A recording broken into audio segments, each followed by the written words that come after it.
Bien, estimados alumnos y alumnas, reciban un afectuoso saludo del profesor del curso de psicología, ¿no? Mi nombre es Víctor Flores Fernández. Eh, Darle la bienvenida a nuestro curso, ¿no? Y desearles éxito, pues, en este reto que ustedes tienen de ocupar una vacante, ¿no? En nuestra universidad. Antes de empezar con el desarrollo del tema del día de hoy, quisiera hacerles algunas recomendaciones, ¿no? Porque eh, la clave, chicos, la clave es organizar, saber organizarse bien, ¿no?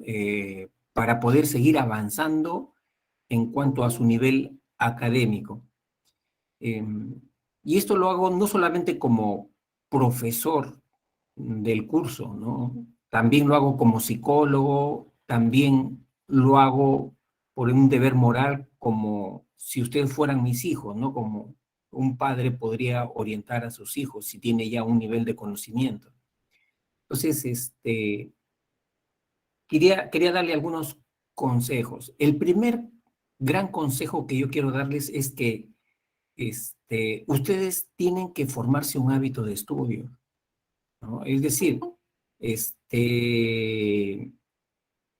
ustedes eh, deben estudiar no por una obligación, ¿no?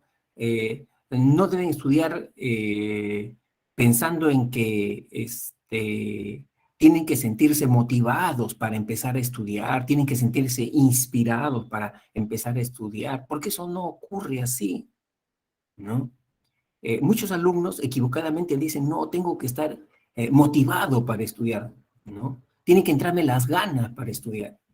¿Y qué ocurre? Pasa la semana, pasa el mes y no vienen las ganas y no se ponen a estudiar. Así no funciona, chicos, la disposición para estudiar.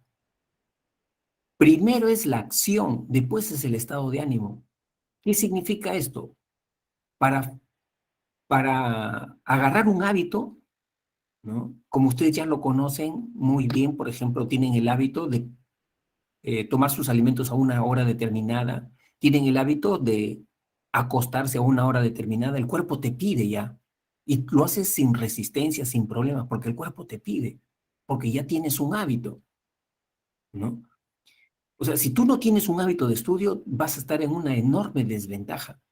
Entonces, tú me dirás, y profesor, ¿y cómo formo mi hábito de estudio? ¿No?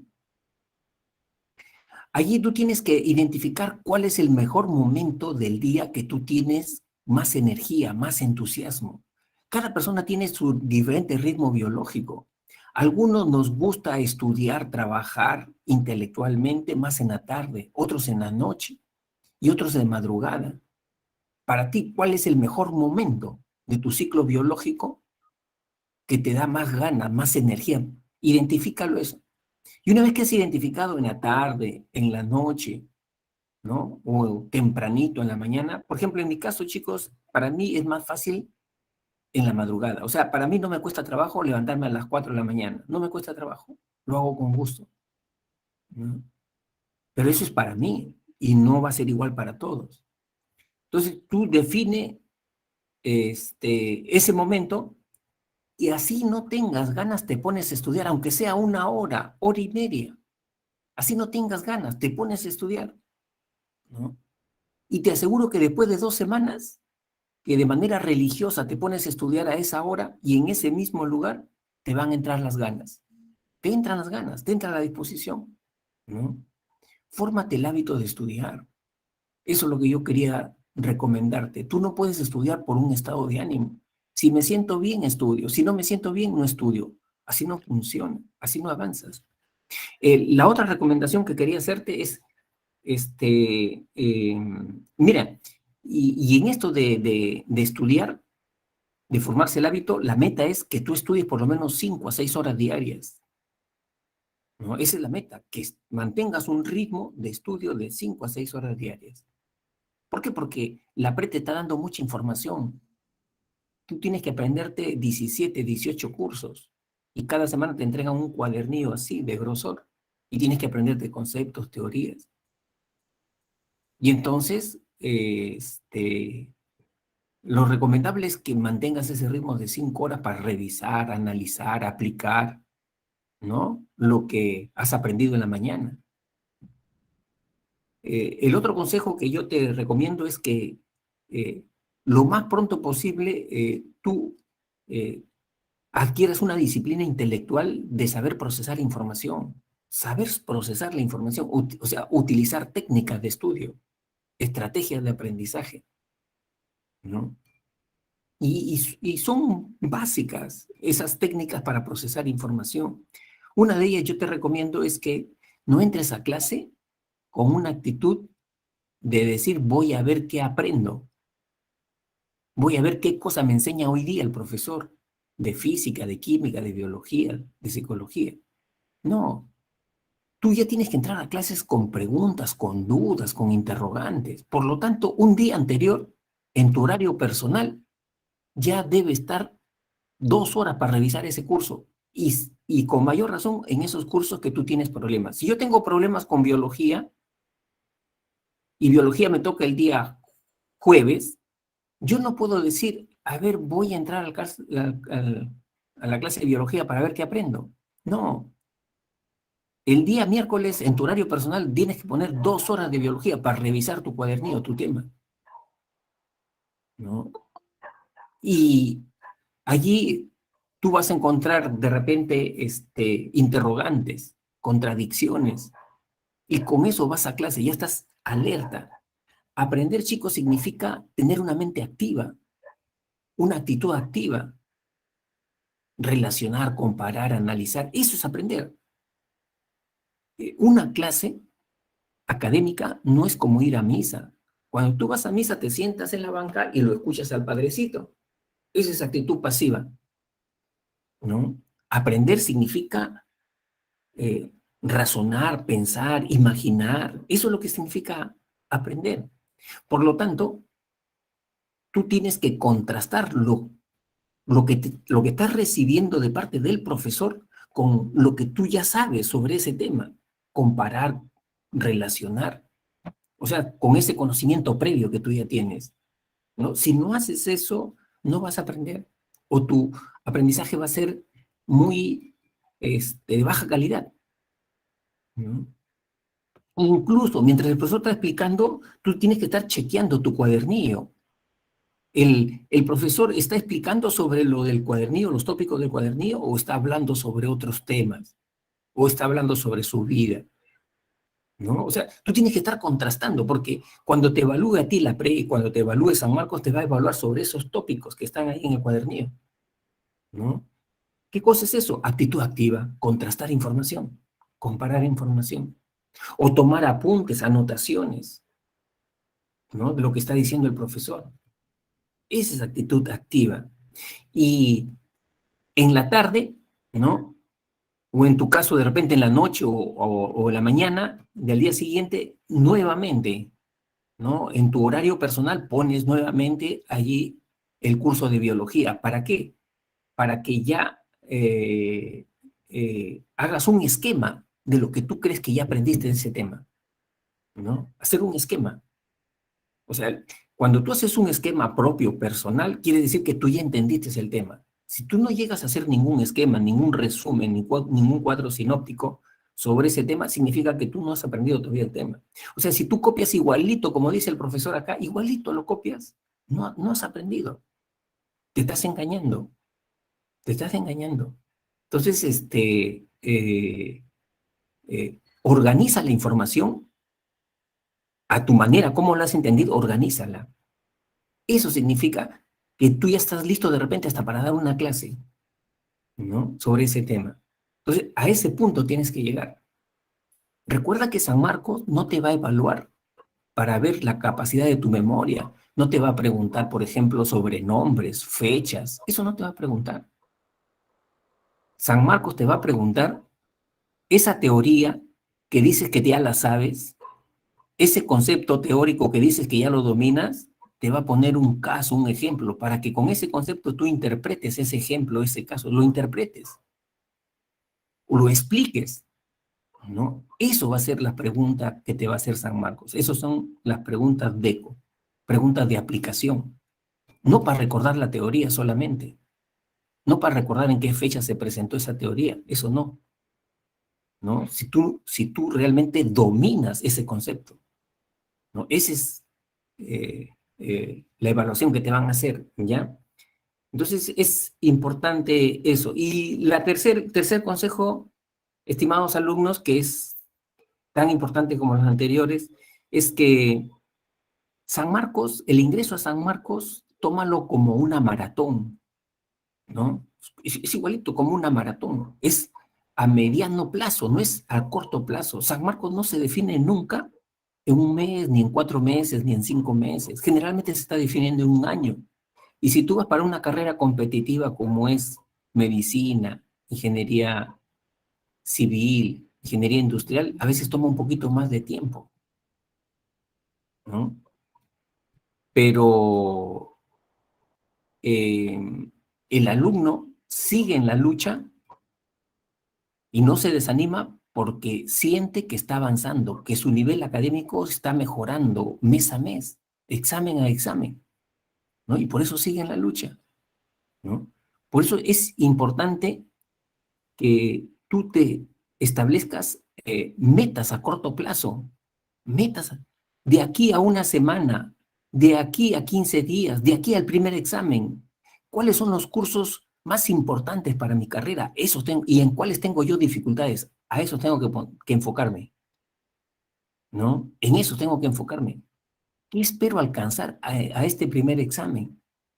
Por ejemplo, ¿cuántas preguntas de biología? Si yo voy a medicina veterinaria, vienen 10 preguntas de biología.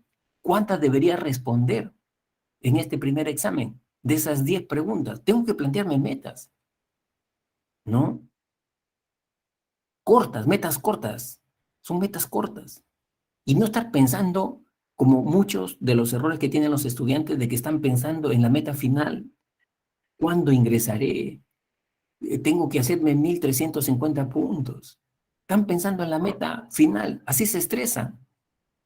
No, metas cortas que puedas alcanzar en una semana, en 15 días, y que puedas evaluar y corregirte.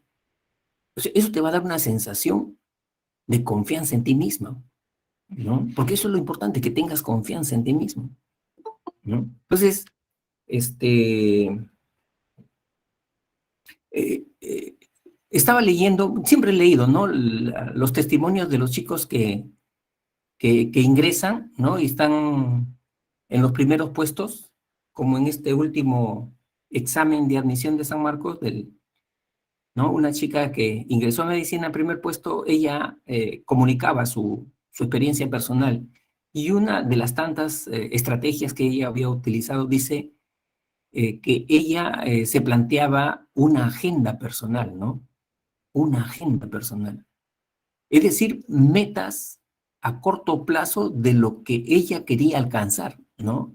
En 15 días, ¿no? En una semana. Y cada semana se hacía un simulacro de examen, cada semana, ¿no? Entonces, esas son estrategias que van permitiendo que uno vaya mejorando, ¿no? Y que uno vaya alcanzando confianza en uno mismo, porque como te digo, San Marcos es siempre a mediano plazo, ¿no? Siempre es a mediano plazo. A San Marcos ingresan no los supuestamente más inteligentes, ¿no? Ingresan los más perseverantes, los que saben organizarse mejor. Aquellos que tienen una decepción y se paran inmediatamente, ¿no? Ellos son los que ingresan, ¿ya? Entonces, espero que te ayuden estos 3 criterios que he compartido contigo. Entonces empezamos acá, ¿qué cosa dice Yajaira? La motivación está sobrevalorada, lo importante es la disciplina. ¿No es cierto, Yajaira? Sí, pues, ¿no? O sea, a veces uno dice, uno tiene que estar inspirado, ¿no? Bien motivado para ponerse a estudiar, a trabajar, ¿no? Pero el estado de ánimo no viene de la nada. O sea, no te viene por una inspiración divina el estado de ánimo, ¿no? Eh, uno tiene que plantearse objetivos así lo más inmediatos posible, ¿no? Aunque que no sean 2 horas, ¿no? Por lo menos que sea 1 hora. Aunque sea media hora ya, si tienes mucha resistencia, ¿no? Pero hacerlo ya, hacerlo, ¿no? Y poco a poco vas adquiriendo el hábito. Vas adquiriendo el hábito. Y el hábito es una fuerza poderosa, chicos. Si, por ejemplo, tú estás acostumbrado a almorzar a las 2 de la tarde, a las 2 de la tarde te da hambre, antes no, y el cuerpo te pide.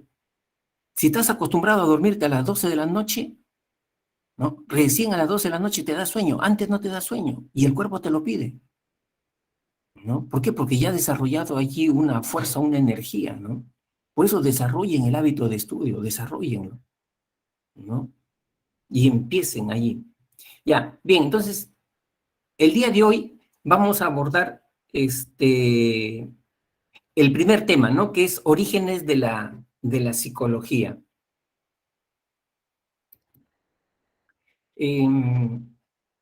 La psicología es una ciencia, pero también es una profesión, ¿no? Es decir, laboralmente la psicología tiene un campo de acción, tiene un campo de acción. Cuando una persona tiene un problema de salud, se va al médico, ¿no es cierto? Cuando una persona quiere construir una casa, la diseña el arquitecto, la construye el ingeniero, ¿no? O sea, uno ya sabe dónde acudir, a qué profesional acudir cuando tiene una necesidad, ¿no?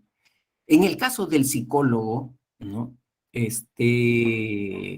La labor que realiza el psicólogo tiene que ver con la salud mental, básicamente con la salud mental. Pero no solamente cuando las personas tienen problemas, ¿no? Porque ese es también un mito que hay bastante extendido en la labor del psicólogo. O sea, como que uno necesita tener problemas de baja autoestima, de depresión, ¿no? Para recién ir, o de estrés, para recién ir al psicólogo, ¿no? No necesariamente, ¿no? No necesariamente.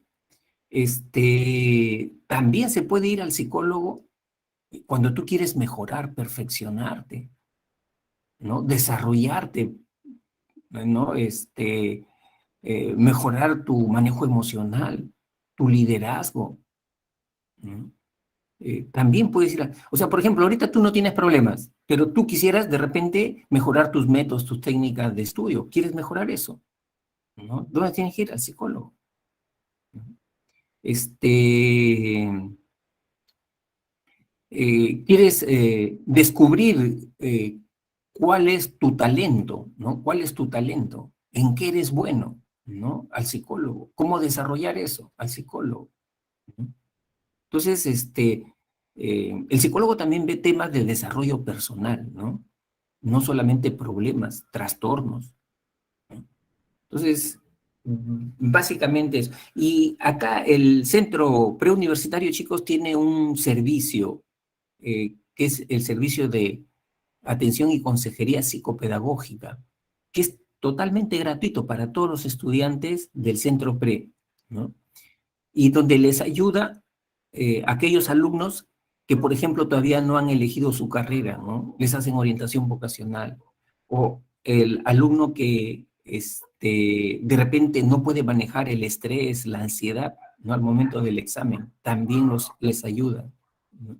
O a veces tienen problemas personales o familiares que están interfiriendo en su rendimiento académico, también los ayuda. ¿Qué tienen que hacer? ¿No? Acudir a su tutora, no el tutor de aula, hay otro tutor que sale en el comunicado ahí, porque hay un tutor para el turno mañana y turno tarde, y pedir una cita, ¿no? Entonces ese tutor te programa para un día, ¿no? Y una hora determinada, y acudes ahí a tu cita y te dan pautas. Le explicas, tengo este problema, y te dan pautas para que puedas enfrentar esa situación, ¿no? Entonces, les doy este alcance, ¿ya? Bien, entonces, el día de hoy, en el tema sobre orígenes de la psicología, ¿qué tópicos vamos a abordar? ¿No? Ahí, primero, los antecedentes de la psicología como ciencia, orígenes de la palabra psicología y nacimiento como ciencia, escuelas psicológicas, enfoques actuales de la psicología, definición moderna de la psicología, área de la psicología y sus especialidades, Y finalmente, métodos de investigación en psicología.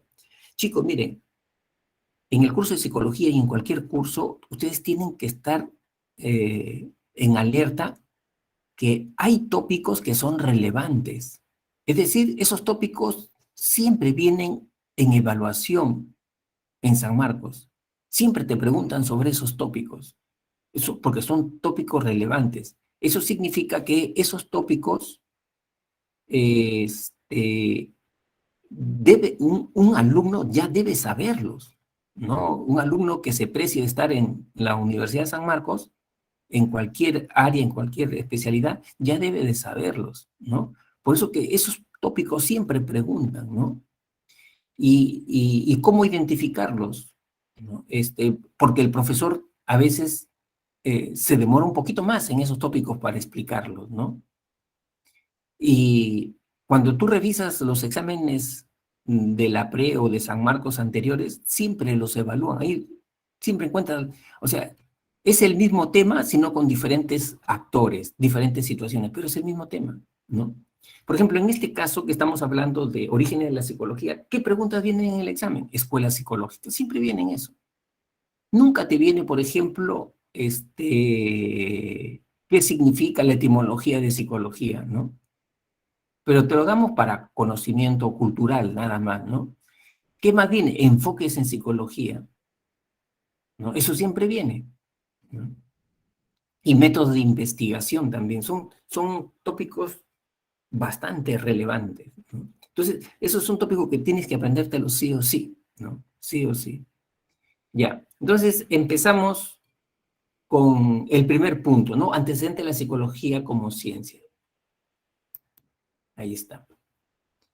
Miren, la psicología es una ciencia relativamente joven, ¿no? ¿Cuántos años tiene como ciencia? Como ciencia, 150 años. ¿Y cómo empezó la psicología? Empezó dentro de la filosofía. Los primeros psicólogos eran filósofos, ¿no? ¿Y dónde se inició entonces la psicología? Dentro de la filosofía y dentro de la cuna de la civilización occidental. ¿Cuál es la cultura que es cuna de la civilización occidental? O sea, de ahí germinaron las disciplinas académicas, ¿no? Es la cultura griega, los griegos, desde ahí. Y no solamente en disciplinas académicas, sino también en lo político. La democracia, que ahora la vivimos, tiene su cuna también, ¿no? En los griegos. Entonces, eh, ahí tenemos, por ejemplo, los aportes de estos tres grandes filósofos griegos, ¿no? Aristóteles, Platón, Sócrates. Por ejemplo, Aristóteles se le considera un filósofo materialista y Platón un filósofo idealista, ¿no? O sea, le daba mucha importancia a las ideas. En cambio, Aristóteles, como un buen materialista, le daba mayor importancia a las condiciones materiales de existencia de las personas, ¿no? Y Aristóteles decía que el ser humano tenía tres almas, ¿no? Tres almas. Un alma vegetativa propia de las plantas, un alma sensitiva propia de los animales y un alma racional, que era propia del ser humano, ¿no? Pero estas tres almas estaban integradas en una sola, decía, ¿no? Luego, este filósofo francés René Descartes eh, nos plantea que el ser humano está determinado por dos tipos de sustancias, ¿no? Una sustancia material, que es el cuerpo, y una sustancia inmaterial, que es la mente. Y estas dos sustancias se desarrollan de manera paralela, pero llegan a interactuar, ¿en dónde? En la glándula pineal, acá en el cerebro, ahí llegan a interactuar, ¿no? En la glándula pineal.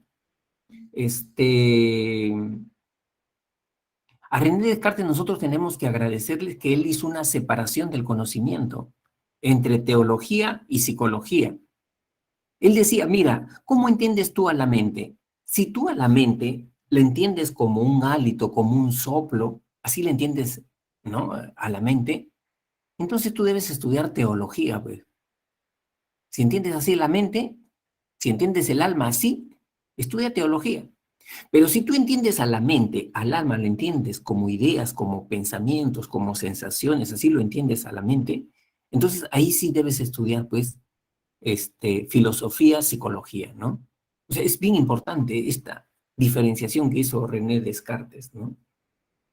Luego, este filósofo inglés, John Locke, él es el padre del empirismo. El empirismo es una corriente filosófica que afirma que eh, el conocimiento se obtiene a través de la experiencia, a través de la práctica, ¿no? Y entonces los empiristas dicen que la mente es como una metáfora, ¿no? Es como una tabula rasa, como una pizarra en blanco. Igualito así es la mente. Se va a registrar en la mente y se van a activar los mecanismos para activar el comportamiento de acuerdo a la experiencia que tenga ese sujeto, ¿no? De acuerdo a su experiencia. Entonces, la práctica determina el comportamiento del ser humano. Lo que haga, ¿no? Lo que haga, la forma como se relacione, determina el comportamiento del ser humano, ¿no? Luego apareció otra disciplina precientífica, son precientíficas, la frenología. ¿Quién lo propuso? Joseph Gall, ¿no? Era un frenólogo. Eh, Acuérdate que en ese tiempo todavía, ¿no? Siglo XVIII, no existía la neuroanatomía, no existía.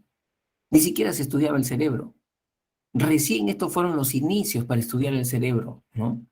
Él planteaba, Joseph Gall planteaba de que las protuberancias del cráneo, ¿no? Esas protuberancias que tiene el ser humano en el cráneo, determinan el comportamiento del ser humano, ¿no?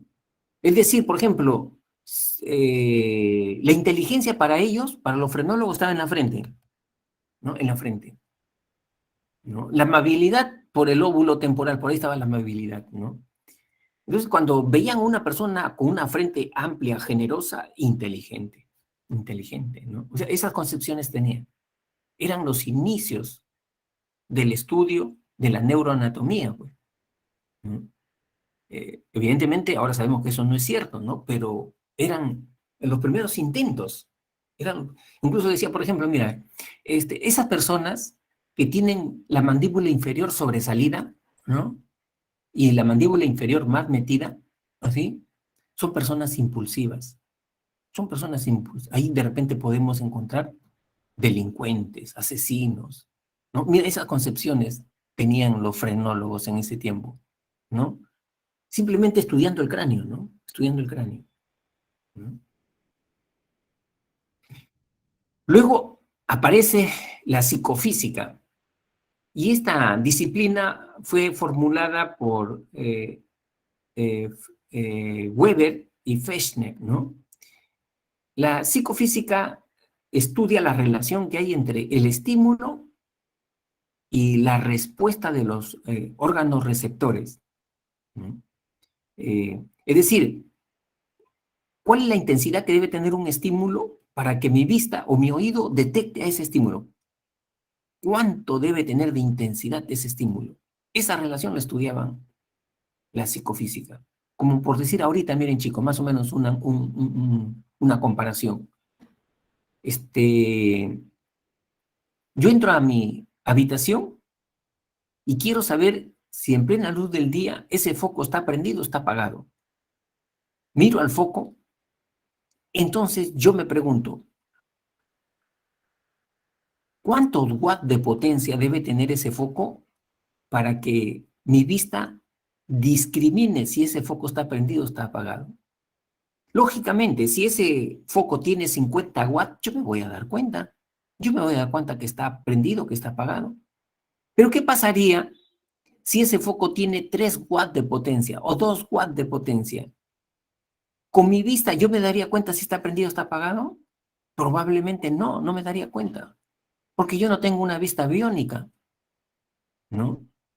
Entonces, los psicofísicos estudiaban esa relación entre la intensidad del estímulo y la capacidad de respuesta de los órganos receptores, ¿no? ¿No? Y comenzaron a dar conocimiento sobre eso. Bueno, esos son los principales antecedentes hasta que en 1879, acá, ¿no?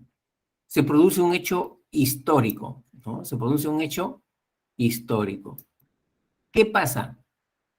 Allí, este, eh, a ver, esto está...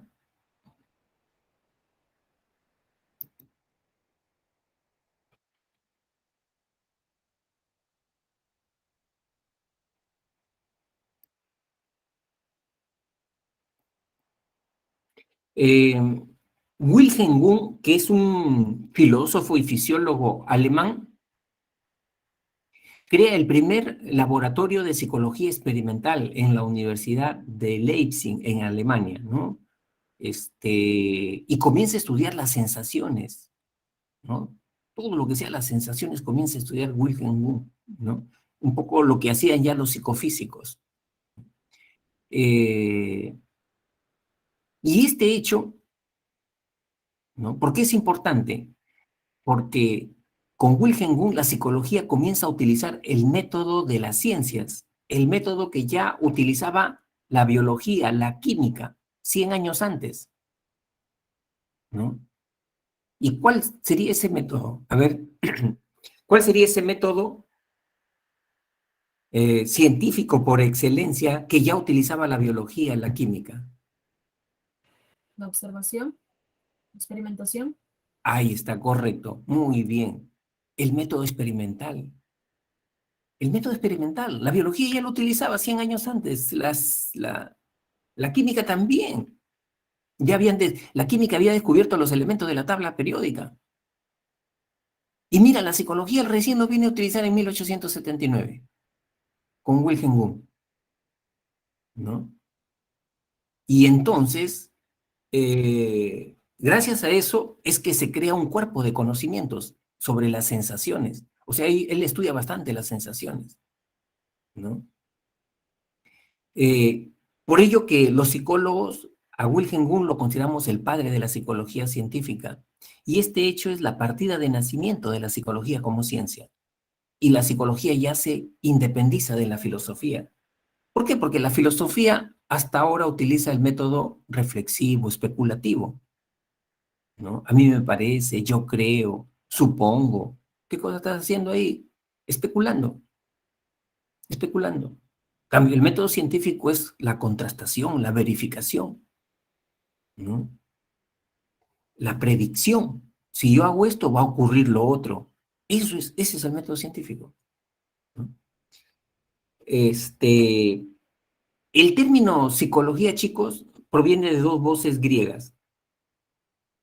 El término psiche, que significa alma, espíritu, y el término logo, que significa tratado, estudio. Y el símbolo de la psicología es esta. Este símbolo que ven ustedes acá es la forma de la letra psi, o sea, del alfabeto. Creo que el alfabeto griego tiene como 28 símbolos, y este es la letra psi, ¿no? La letra psi, ¿no? ¿Por qué se adoptó este? Porque antiguamente los griegos creían que el, el, el alma era un soplo, un hálito, que cuando salía del cuerpo se convertía en mariposa, ¿no? Y tiene la forma, pues, así de una mariposa, ¿no? Con estas alas, ¿no? Entonces, ese es el símbolo de la psicología. Bueno,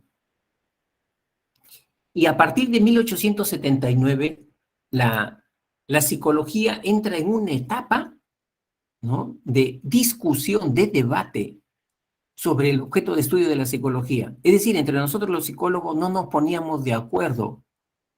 ¿Qué debe estudiar la psicología? Y los psicólogos planteaban que diferentes métodos, diferentes objetos de estudio.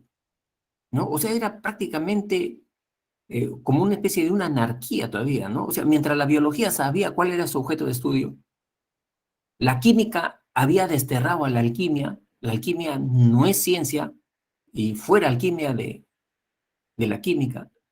La astronomía había desterrado, ¿no?, a la astrología, porque la astrología no es ciencia, ¿no? O sea, ellos ya sabían su objeto de estudio.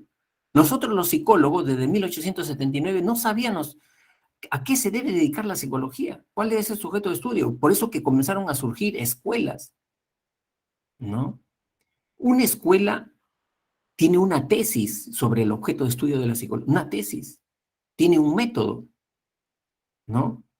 Y lo que plantea la escuela es algo rígido, ¿no? O sea, los discípulos de esa escuela tienen que seguir lo que dijo el maestro, ¿no? Por ejemplo, si en el psicoanálisis lo que dijo Freud es inmodificable. Si un discípulo quisiera rebatir que el comportamiento humano no depende del instinto sexual, lo expulsaban de esa escuela. Así es una escuela, ¿no?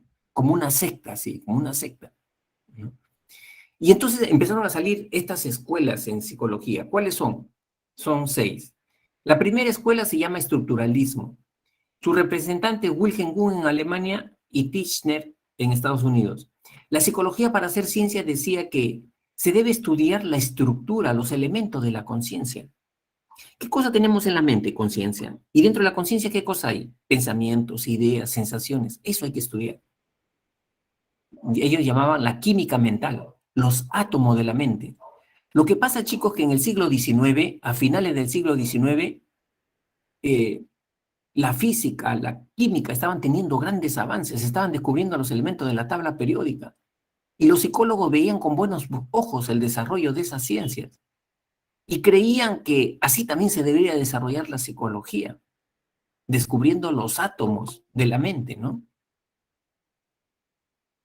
Y el método para encontrar conocimiento es el método de la introspección experimental. ¿Qué significa introspección experimental? Significa que a determinados sujetos se les entrenaba para que identificaran y verbalizaran y expresaran sus sensaciones. Por ejemplo, a un sujeto se le ponía a exposición a estímulos calientes o fríos, ¿no? Y el sujeto tenía que expresar eh, en qué momento sentía ese estímulo y en qué intensidad sentía ese estímulo, ¿no? Por eso se llamó su método la introspección experimental. ¿Por qué experimental? Porque el experimentador dosificaba, manipulaba el estímulo, más caliente, menos caliente, tibio, lo manipulaba. Y el sujeto tenía que verbalizar cómo lo estaba sintiendo, ¿no? Así fueron construyendo conocimientos, ¿no? Sobre la base de las sensaciones. Y el aporte es que le dio el rango de ciencia a la psicología, ¿no es cierto? El estructuralismo. Paralelamente, ¿no? Muy bien, ahí dice Juanpa que debe superar, exacto, ¿no es cierto, Juanpa? Debe superar, para que un órgano receptor pueda detectar a ese estímulo, debe superar, como dice Juanpa, el umbral absoluto, debe superarlo, si no, no lo detecta, ¿no? El funcionalismo surgió paralelamente al estructuralismo. ¿Quiénes eran los funcionalistas? Eran maestros universitarios. Los estructuralistas eran fisiólogos, estaban metidos en laboratorios de las universidades. En cambio, los funcionalistas eran maestros universitarios, estaban en las aulas. Y ellos decían, la psicología para hacer ciencia no debe estudiar la conciencia, sino el uso de la conciencia. Con la conciencia, ¿qué yo hago? No estudio, no aprendo. Entonces lo que hay que estudiar es el aprendizaje, no la conciencia, ¿no? Con mi conciencia, yo me relaciono con las personas, me adapto a situaciones. Entonces hay que estudiar la adaptación, no la conciencia. Eso no me sirve de nada. Lo que hay que estudiar es aquellos conocimientos que puedan ser útiles para el ser humano, ¿no? O sea, los funcionalistas eran pragmáticos. El pragmatismo es una corriente filosófica que dice que el conocimiento para ser verdadero tiene que ser un conocimiento útil, ¿no? Si no es un conocimiento útil, no es conocimiento, dicen el pragmatismo, ¿no? Por eso que esos conocimientos de la psicología deben servir para mejorar el rendimiento académico de los estudiantes, debe servir para mejorar la inteligencia de las personas, para eso debe servir ese conocimiento, ¿no? Y el método que ellos empleaban era la introspección experimental o también la observación, ¿no? No se hacían problemas, ¿no? Y el aporte que hicieron los funcionalistas, chicos, es que ellos crearon la psicometría. La psicometría es una disciplina que mide las facultades mentales, las capacidades mentales, ¿no? ¿Utilizando qué cosa? Estadística. Utiliza estadística para medir, a ver cuánto tiene de inteligencia, ¿no? Esta persona, ¿en qué intensidad es introvertida, extrovertida? ¿No? Magnitudes de introversión, de extroversión. Para eso, ¿qué cosa hay que aplicar? Test, ¿no? ¿Y quiénes lo crearon? Los funcionalistas lo crearon. El primer test de inteligencia fue creado en 1904 y desde esa fecha se viene evaluando la inteligencia de las personas. ¿Por qué? Porque ellos eran maestros, pues, universitarios, les preocupaba esos temas, ¿no? A los funcionalistas. Luego apareció la reflexología en Rusia con un médico fisiólogo, Iván Pavlov, ¿no? Él decía, la psicología para hacer ciencia debe estudiar el cerebro, la actividad nerviosa superior, eso es lo que debe estudiar. Y el cerebro tiene dos procesos básicos, la excitación y la inhibición. Esos dos procesos básicos hay que estudiarlos, ¿no?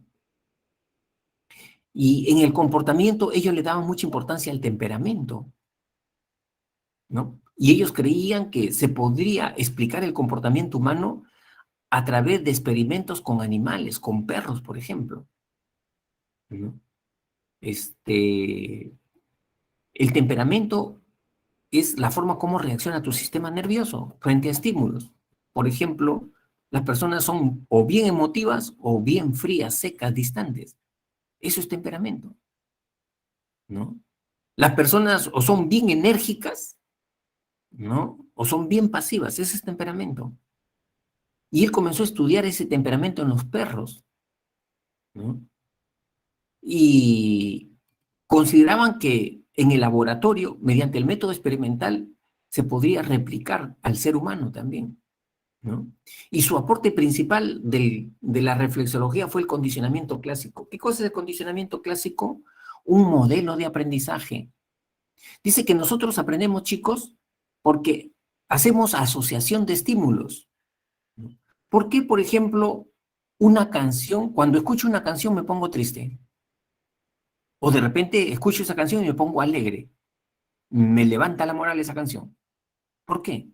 Porque he aprendido por condicionamiento clásico, por asociación de estímulos. Es decir, eh, esa canción que me pone triste está asociada a un evento de mi vida que fue un momento muy triste, ¿no? De repente perdí un familiar y justo en esa época escuché en la radio, en la televisión, ¿no? Esa canción, ¿no?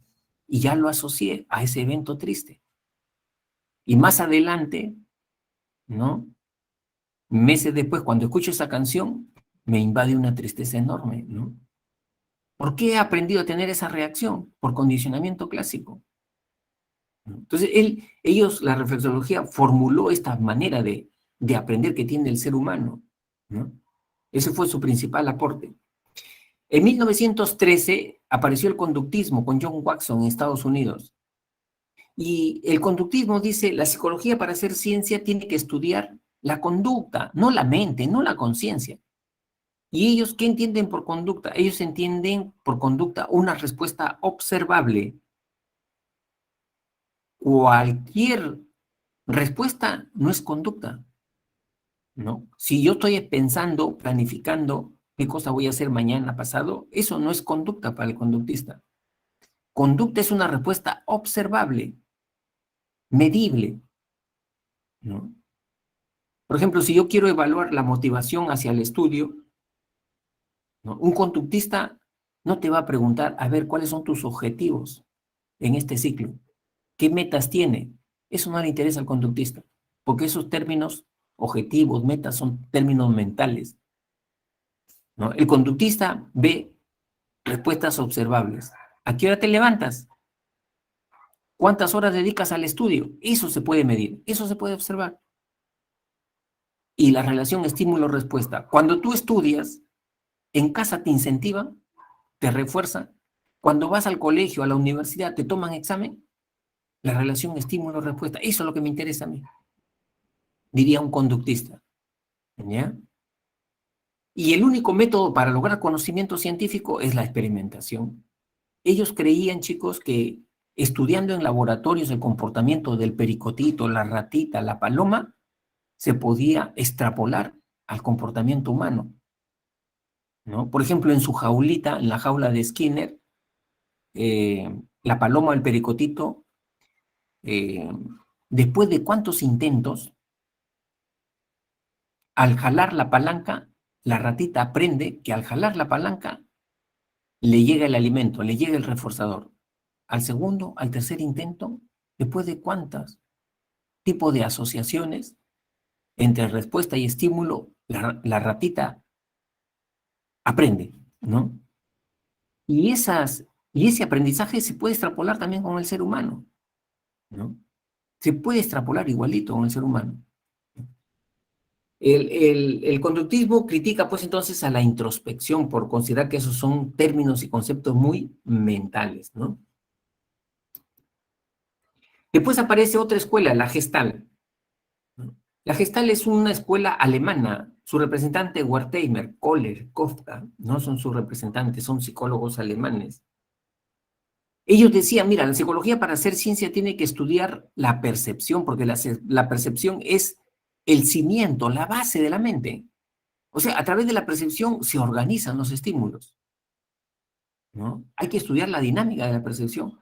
Por eso que ellos se dedicaron a estudiar la percepción y nos aportaron las leyes de la percepción. Ley de figura a fondo, ley de totalidades perceptivas, ley de pregnancia, esos son sus aportes de ellos, ¿no? Y otro concepto importante también es el concepto de insight.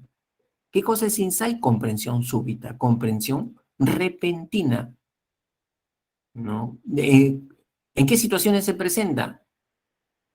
A veces uno no entiende por qué el comportamiento del papá, la mamá, el hermano, ¿no? Ahora está distante, está frío, ¿no? Y no te dice. Y uno se pregunta, ¿pero por qué está así? Yo no le he hecho nada, ¿no?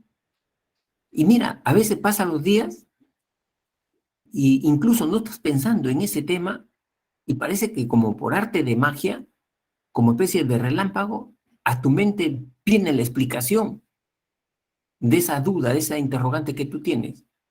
Ay, ya sé, ya. Está así porque seguramente él ya sabe que yo le he dicho a mi mamá, a mi papá de su falta, ¿no? O porque no hice o no le lavé de repente la ropa a mi mamá y por eso está así, ¿no? Por eso. ¿Qué cosa ha pasado en esa persona? Ha hecho una experiencia de insight, de comprensión súbita, de comprensión repentina, ¿no? Entonces, a eso se le llama insight. Seguramente a ti lo que te ha pasado es más en el examen, ¿no? A veces tú estás en el examen, crees que sabes la respuesta a esa pregunta del examen, pero cuando comienzas a leer no encuentras el dato para resolver esa pregunta. Y tú dices, sí la sé, pero no encuentro ese dato, ¿no? Y para no fastidiarte todo el examen, la pasas, pero te queda el sinsabor de no haberla respondido. Termina el examen, estás regresando a tu casa y en el camino a veces ni siquiera estás pensando en esa pregunta y como por arte de magia, como un relámpago, aparece la solución a esa pregunta. Y uno dice, ¿y cómo no lo pensé de esta manera? Si era tan fácil, ¿no? Eso, ¿cómo se llama? Insight, comprensión súbita. O sea, como cuando dicen, se me prendió el foquito, ¿no? Lo que pasa, chicos, lo que dicen que inconscientemente la mente sigue trabajando. Tú no eres consciente, pero la mente sigue trabajando, ¿no? Bien, entonces, esa es la propuesta de la Gestalt. Luego apareció el psicoanálisis en 1895 con su creador, el médico austriaco Sigmund Freud, ¿no? Y Sigmund Freud tenía una visión totalmente diferente del objeto de estudio de la psicología. Él decía, la psicología para hacer ciencia no tiene por qué estudiar la conciencia, ni la conducta, porque eso es el cascarón, ¿no? De una semilla, ¿no? Ese es el frasco de una sustancia. Eso no explica nada. Eso no explica nada. Lo realmente importante, lo determinante en la conducta son aquellas fuerzas ocultas que están en el sótano de la mente del ser humano, ¿no? Y esas fuerzas ocultas que están en el sótano de la mente del ser humano es el inconsciente. Eso es lo que determina el comportamiento. ¿Y qué es el inconsciente? El inconsciente son aquellas experiencias primitivas que todos hemos tenido cuando hemos tenido 1 año, 2 años, 3 años de edad. Es decir, cómo reaccionamos a situaciones de tristeza, de miedo, de cólera. Por eso que el psicoanálisis le da mucha importancia al trato que recibimos de niños, de nuestros padres. El psicoanálisis inmediatamente pregunta, ¿cómo fue tu papá? ¿Cómo te trató tu mamá? ¿No? ¿Por qué? Porque ese trato de los primeros años fue moldeando una fuerza, una energía dentro de ti, ¿no? Lógicamente esas experiencias, ahorita que tú tienes 16, 17 años, tú ya ni te acuerdas. Por eso que es inconsciente, está oculto, ¿no? Pero está determinando tu comportamiento actual, esa fuerza, ¿no? ¿Por qué te pones ansioso frente al examen? Te pones ansioso frente al examen porque vamos a regresar al pasado. A ver, túnel del tiempo, vamos a regresar al pasado. ¿Cómo fue tu papá? Mi papá fue duro, represivo, ¿no? Muy rígido, ¿no? Ah, entonces por eso que eres ansioso ahorita, pues. Tienes un super yo muy rígido. O sea, tienes una vocecita interna que no está conforme contigo mismo. Y por eso te exiges, por eso te presionas. Pero en realidad no eres tú, es tu papá que está hablando a través de esa vocecita. O sea, cuando yo estoy explicando así, estoy asumiendo, ¿no es cierto?, de la postura teórica del psicoanálisis. ¿Ya? Chicos, un poco para ver si me están entendiendo, retroalimentación, voy muy rápido, muy lento, se está entendiendo.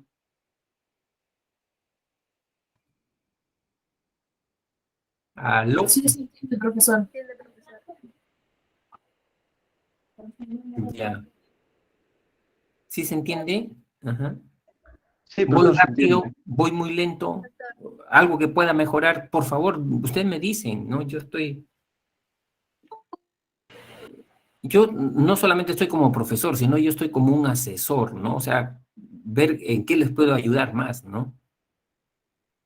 Ya, entonces yo les decía que estos temas son relevantes, chicos, sobre esto les van a preguntar, ¿no? Esos son temas relevantes.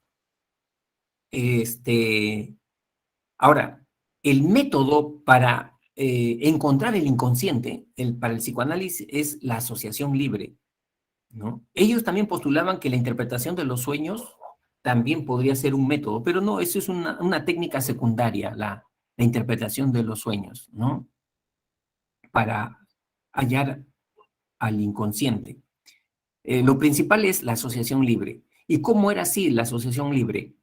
Dice que cuando el psicoanalista le dice, a ver, cuéntame ¿cómo fue tu infancia? ¿No? ¿Qué tipo de padre tú tuviste? Cuéntame, ¿no? Y cuando el paciente comienza a hablar sobre su infancia y comienza a decir, pues bueno, tuve un padre muy, muy rígido, muy autoritario, y se quiebra, la voz le cambia cuando está hablando sobre su papá. Entonces, en una segunda etapa, el psicoanalista saca esos términos donde la persona se vuelve sensible, ¿no? Y le dice, a ver, dime todas las palabras que se te ocurran a la mente con el término autoritario, ¿no? Autoritario. Y la persona inmediatamente comienza a expresar todas las palabras que se le ocurra en relación a ese término. Por eso se llama asociación libre. Incluso de repente va a verbalizar palabras que de repente no tienen nada que ver con autoritario. Pero para el psicoanálisis no son fortuitas esas palabras, no son fortuitas.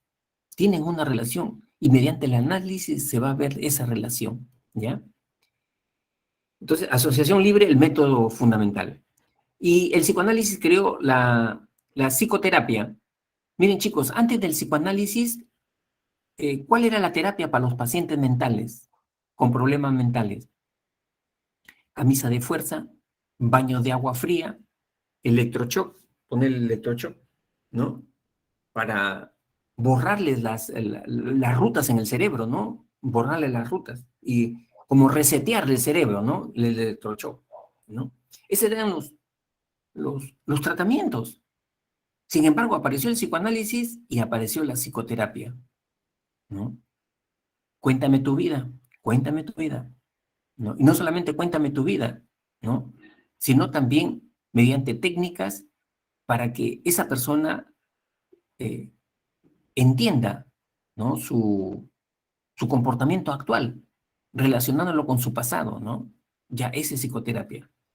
Creó el diálogo, ¿no? Entre eh, terapeuta y paciente. Entonces, ese es el gran aporte del psicoanálisis. Sin embargo, en esa etapa de las escuelas, que duró 100 años, chicos, había una rivalidad, ¿no? Entre las escuelas y cada una se creía dueña de la verdad. Y cada uno decía, tú no haces ciencia, yo hago ciencia. Sin embargo, habíamos los psicólogos caído en un estancamiento de nuestra disciplina. ¿Por qué? Porque en realidad las escuelas eran ya sectas religiosas. Igualito nos estábamos comportando como una secta religiosa. Es decir, lo que había dicho el creador de esa escuela no podía ser refutado. Si por ahí había un psicoanalista que decía lo que dijo Freud, que el impulso sexual es el motor de la mente, y cuestionaba eso, era expulsado, ¿no? Entonces, en realidad, eso no mejoraba, no desarrollaba la psicología, ¿no? La atomizaba más. Entonces llegamos a la conclusión que en realidad lo que estamos manejando nosotros deberíamos manejar es enfoques, perspectivas, maneras de entender el comportamiento humano, ¿no? Es como si yo mirara a través de un cristal, ¿no? Depende del cristal que estás usando, ¿no? Algo así, chicos, como esta metáfora que les voy a poner, esta comparación, es lo mismo mapa que territorio, mapa que territorio, lógicamente no es lo mismo, ¿no? Pero solamente puede haber un solo mapa para un territorio. No, pueden haber decenas, centenas de mapas sobre el mismo territorio, ¿no? Y eso es lo que no entendíamos nosotros los psicólogos, ¿no? Nos creíamos dueños de la verdad en cada escuela, ¿no? Por eso que ahora ya no hablamos de escuelas, sino hablamos de enfoques, de puntos de vista, de perspectivas, ¿no? Y, y todo profesional de la psicología que termina su carrera profesional y va a trabajar, adopta un enfoque, o sea, una manera de entender a su paciente, ¿no? Algunos son conductistas, otros son psicodinámicos, otros son humanistas, ¿no? Y a ver, ¿qué cosa plantean? Vamos a ver qué cosas están planteando, ¿ya? El primer enfoque, el psicodinámico. Recuerda tú que viene del psicoanálisis. Todos están de acuerdo que lo que determina el comportamiento humano es el inconsciente, es la fuerza inconsciente, eso es lo que determina, ¿no? Y para ellos, la mente es como un iceberg. Una tercera parte de ese iceberg es la que se ve, la parte externa, es la parte consciente. Pero las dos terceras partes, lo que no se ve, lo que está oculto, es lo que determina realmente la base del iceberg, ¿no? A ver, ¿por qué esa mujer adulta ya tiene 3 relaciones y en las 3 ¿no? Siempre elige y escoge parejas que la maltratan, que la humillan, la maltratan. ¿Pero por qué? ¿Por qué no aprende? ¿No? Entonces, un psicólogo psicodinámico dirá, regresemos al pasado, túnel del tiempo. ¿Cómo fue tu papá? A ver, háblame sobre tu papá. Y entonces ahí la chica comienza a hablar, cómo fue la relación con su papá. Y de repente el psicólogo encontrará que ese papá fue un poco ambivalente. Es decir, a veces le daba muestras de afecto y a veces tenía un comportamiento rígido, duro, marcado, maltratador. Y entonces esa chica aprendió desde niñita que el amor viene con dolor, el amor viene con maltrato. Un buen amor viene con dolor. Si no hay dolor, no es buen amor. Y desde pequeñita, a los 5 años, 6 años, aprendió eso. Y ya tiene el chip ahí, ¿no? Pero esas experiencias del pasado que tienen relación con su presente, ella no lo sabe, no lo sabe, está oculto, es inconsciente, pero está determinando su comportamiento actual, sus fracasos actuales, ¿no? Entonces, ¿cuál es la labor? Según el enfoque psicodinámico, hacer consciente, ¿no? Su comportamiento, ¿no? Ese chip mental que tiene, ¿no? Eh, bueno, entonces, el enfoque psicodinámico, chico, le da mucha importancia a tus experiencias infantiles, bastantes, ¿no? Freud le daba importancia a la libido, al impulso sexual, pero hay otros psicodinámicos como Adler, Fromm, Horne, que le daban más importancia a los factores socioculturales, ¿no? Es decir, la sociedad, ¿qué cosa te inculcó la sociedad en tu escuela, tus amigos? Le da más importancia a eso, más que al impulso sexual, ¿ya? Ya, los conductistas ya sabemos, ¿no? Los conductistas, ¿qué cosa dicen? El comportamiento de una persona está determinado por los, por los estímulos del presente, ¿no? Por los incentivos, por los premios, por los castigos, por las sanciones, ¿no? Tú quieres que una conducta se mantenga, refuerza esa conducta, pues. Si mandas a hacer a tu hijo una tarea y tu hijo te ha cumplido con esa tarea, entonces, ¿qué cosa tienes que hacer como padre? ¿No? Reforzarlo. Muy bien, hijo, excelente. Estoy orgulloso de ti, hijo. ¿Cómo me gustaría tener 10 hijos como tú? ¿Qué cosa estoy haciendo? Reforzando esa conducta. Maneja bien los reforzadores, que dice el conductista, ¿no? Correcto, Alessandra, ¿no es cierto? El condicionamiento operante, ¿no? Aplicar condicionamiento operante, ¿no? Porque cuando un niño hace su pataleta, ¿no? El papá generalmente va a sancionarlo, a castigarlo, ¿no? No. Eh, lo que hay que hacer allí es controlar los estímulos. ¿Por qué hace su pataleta? Porque quiere salir a la calle, porque quiere que le compren un dulce, un caramelo, por eso hace su pataleta. Entonces, si tú como papá has dicho que no, es no, pues, es no. Así te haga una pataleta de media hora, de una hora, es no, te mantienes así firme. Pero ¿qué resulta? Hay papás que después de media hora de lloriqueo ceden, ¿no? Y le dan lo que quiere ese niño. ¿Qué cosa está haciendo ese papá? Lo está reforzando. Para la siguiente vez, ya no va a llorar media hora, va a llorar una hora o más de una hora, ¿no? ¿Por qué? Porque lo está reforzando. O sea, lo importante es el control de los estímulos, dice el enfoque conductista. Ahí está la clave, el control. Para controlar conducta, controlar estímulos, ¿ya? Entonces no tiene ningún sentido que vayas a sonarle, a tronarle a ese niñito, ¿no? Profesor, disculpe, Sí. mencionó condicionamiento operante. ¿Eso sería el control de los estímulos? El enfoque conductista tiene dos modelos de aprendizaje, ¿no? El enfoque conductista, dos modelos. Un modelo es el condicionamiento clásico, el de Pavlov que habíamos visto, y el otro modelo es el modelo del condicionamiento operante, ¿no? De Skinner, ¿no? Ese que habla que una persona aprende por el efecto que tiene su conducta, por las consecuencias que tiene su conducta, ¿no? Entonces, si ese niño hizo su pataleta y después de media hora le entregó, de lloriqueo, le entregaron lo que él quería, ya aprendió, ya relacionó, ya asoció. Hay que llorar, hay que patalear para que me entregue el dulce. Y la próxima vez lo voy a hacer más fuerte. Ya aprendió. ¿Por qué aprendió? Por el efecto, por la consecuencia que tuvo su conducta de lloriquear, ¿no? Eso se llama condicionamiento operante. Pero eso lo vamos a explicar más adelante. Simplemente ahorita lo que interesa es saber que el enfoque conductista le da importancia a la relación estímulo-respuesta.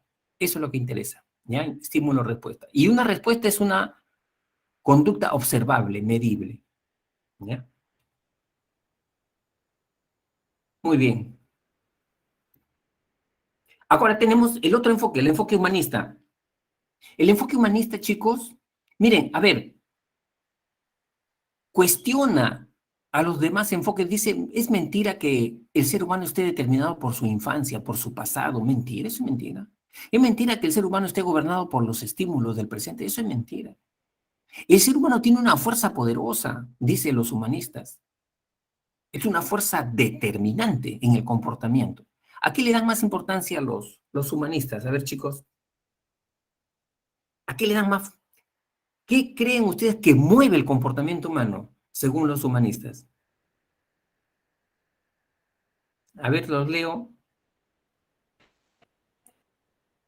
Mire, hay bastantes libros de desarrollo personal que tienen el enfoque humanista. Seguramente ustedes han leído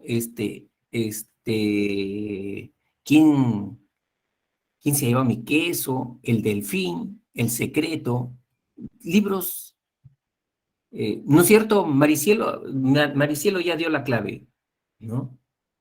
¿Cuál es el factor más determinante en el comportamiento? La actitud de la persona, la actitud, la autodeterminación. Eso se llama la autodeterminación, ¿no? O sea, si tú crees que vas a lograrlo, es probable que lo vayas a lograr. Si tú crees que no vas a lograrlo, también es bastante probable que no lo vayas a lograr. ¿Quién hace la diferencia? Tu actitud. Tu actitud es la que hace la diferencia, ¿no? Por eso que ellos dicen que el ser humano tiene libre albedrío. Y hay que ser conscientes de eso. Tenemos libre albedrío. No estamos determinados por nuestro pasado. Pero si tú dices que sí estamos determinados por nuestro pasado, yo soy así porque mi papá me crió así y por eso soy así, ¿no? Entonces, no es tu pasado que te está sino es tu actitud, el creer que tu pasado te está convirtiendo así, ¿no? O sea, para ti es más cómodo asumir ser víctima de tu pasado, es más cómodo ser víctima de tu pasado y echarle la culpa a otros y no cambiar y no querer cambiar. Por eso que dicen que la mayoría de las personas, según los humanistas, viven como zombies, así viven como zombies, no despiertan, están en un largo letargo. A veces hay personas, chicos, que de sus dificultades, problemas que puedan tener ya como adultos a los 17, 20 años, muchas personas le echan la culpa de lo que son a sus padres, a su infancia, ¿no? Probablemente no han tenido una buena niñez, probablemente el papá habrá sido un maltratador, pero no te puedes pasar toda una vida echándole la culpa a ellos. Asume la responsabilidad de tu vida, asúmela, ¿no? Y cambia lo que tengas que cambiar y no te sientas víctima de una circunstancia, ¿no? Entonces, ese es el mensaje que quiere dar los humanistas, ¿no? Todos tenemos libre albedrío, tenemos que hacernos responsables. Si no, estaríamos pensando como este señor que llega tarde al trabajo o a estudiar y le pregunta, ¿y por qué llegaste tarde? Ah, llegué tarde por el tráfico, ¿no? Por el tráfico llegué tarde. ¿Quién es el responsable? Yo no, el tráfico. ¿Qué tendría que pasar para que cambie y llegues tú puntual? Yo no. El tráfico en Lima tiene que cambiar. Entonces, con esa lógica, esa persona vive en un eterno letargo. Es un zombie. Nunca va a cambiar, nunca va a madurar. Hazte responsable de tu vida, dice el humanista. Hazte responsable de tu vida, ¿no? Por eso que ellos, chicos, le dan mucha importancia al libre albedrío, a la responsabilidad. Y dicen que el ser humano tiene un potencial, o sea, dentro de sí tiene virtudes que si uno lo desarrolla y escoge una carrera que tenga que ver con esa virtud para desarrollar esa virtud, ese talento, esa cualidad, entonces esa persona después se va a convertir en una persona autorrealizada, ¿no? Cuando uno desarrolla un potencial, se convierte en una persona autorrealizada. Esos son los conceptos que dan los humanistas, ¿no? Eh, Como le decía, todos los libros de autoayuda que hay acá en el Perú, en el mercado, todos los libros tienen la concepción humanista, ¿no? ¿Quién se ha llevado mi queso? ¿No? Tienen esa trama, ¿no? Ese guión, ¿no? Ese guión, ¿no? El delfín, ¿no? ¿Qué libro de desarrollo personal ustedes se han leído? A ver, chicos, ¿les han mandado a leer? Libro de desarrollo personal, a ver, que conozcan, que hayan leído. Miren, yo cuando tenía 18 años, yo leí un libro de desarrollo personal que me ayudó bastante, bastante, porque yo venía de una relación muy tirante con mi padre, ¿no?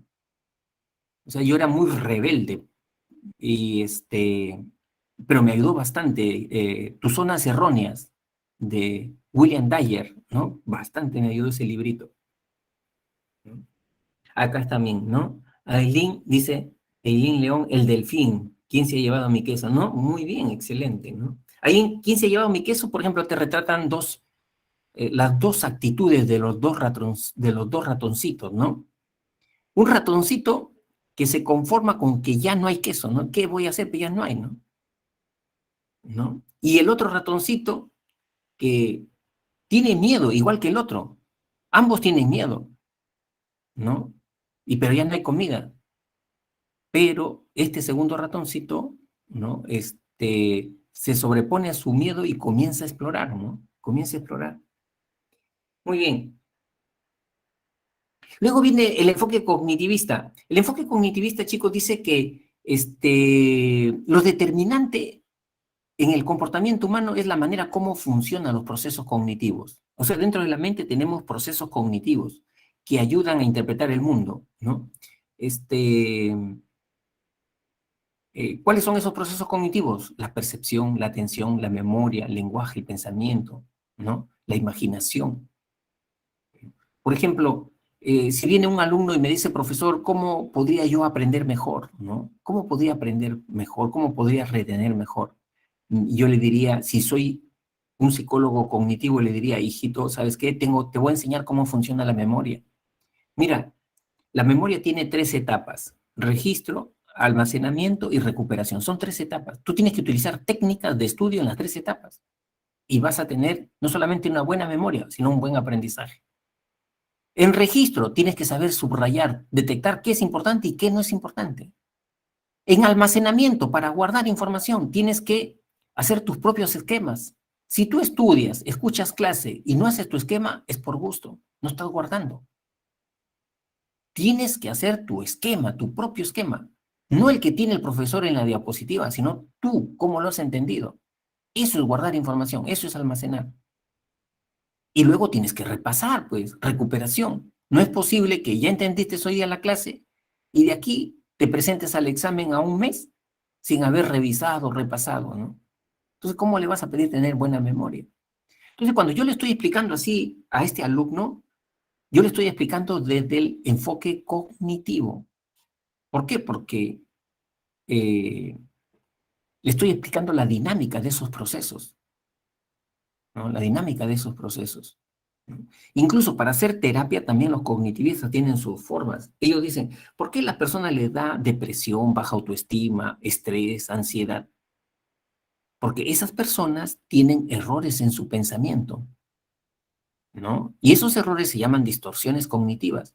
Y los cognitivistas ya han identificado 50, chicos, 50 errores en la forma de pensar de las personas con problemas psicológicos. Una de esas distorsiones cognitivas le llaman ellos el pensamiento dicotómico. ¿Qué es el pensamiento dicotómico? Cuando las personas ven un evento, una situación en dos categorías, ¿no? Blanco o negro, vida o muerte, o estás conmigo o estás contra mí. O sea, la situación la analizan en dos categorías, nada más. Las encasillan en dos categorías. Como si solamente hubieran dos colores nada más, el blanco y el negro. O sea, no hay matices. Entonces, ese estudiante que tiene mucho estrés, mucha ansiedad al momento del examen, y que eso lo está perturbando, ve al examen en dos categorías, ¿no? Este examen es de vida o muerte. Si ingreso, el cielo, el paraíso para mí. Si no ingreso, la vida ya no tiene sentido, trágame tierra, quiero desaparecer. Entonces, pensar así, dicotómicamente, te trae ansiedad, ¿no? O sea, no ves esa experiencia del examen como una oportunidad para aprender, para mejorar. Eso es el examen, una experiencia más para aprender, para corregir, ¿no? Entonces, cambia tu forma de pensar, cambia tu forma de pensar y vas a ver que vas a cambiar tus estados emocionales. Cuando yo le estoy explicando así al alumno o al paciente, entonces yo estoy adoptando un enfoque cognitivista, ¿no? Cognitivista. Como tú puedes ver, es otra forma de ver los problemas de una persona, ¿no? Y por último, el enfoque biopsicológico. Este enfoque, chicos, le da mucha importancia al funcionamiento del cerebro, ¿no? Ahí está la causa, la explicación de todo del aprendizaje, del amor, la memoria, todo está en el cerebro, ¿no? A ver, ¿por qué yo estoy sereno, tranquilo?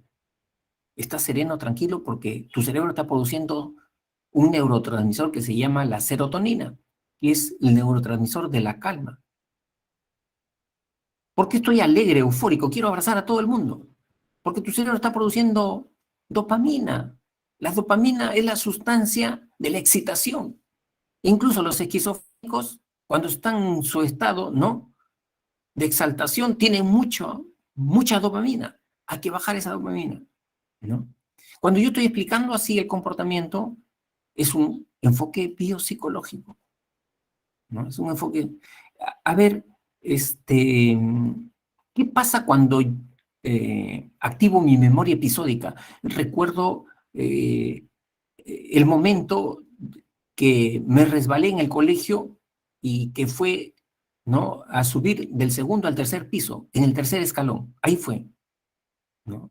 Y estaba al frente mi primo, ¿no? Esa información se guarda, esa información de la memoria episódica se guarda en el hipotálamo, ¿no?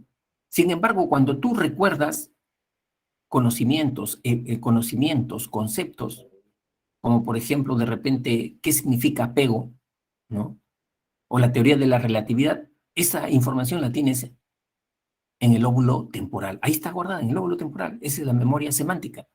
O sea, si yo comienzo a explicarte así, de esa manera, estoy utilizando el enfoque biopsicológico, ¿no?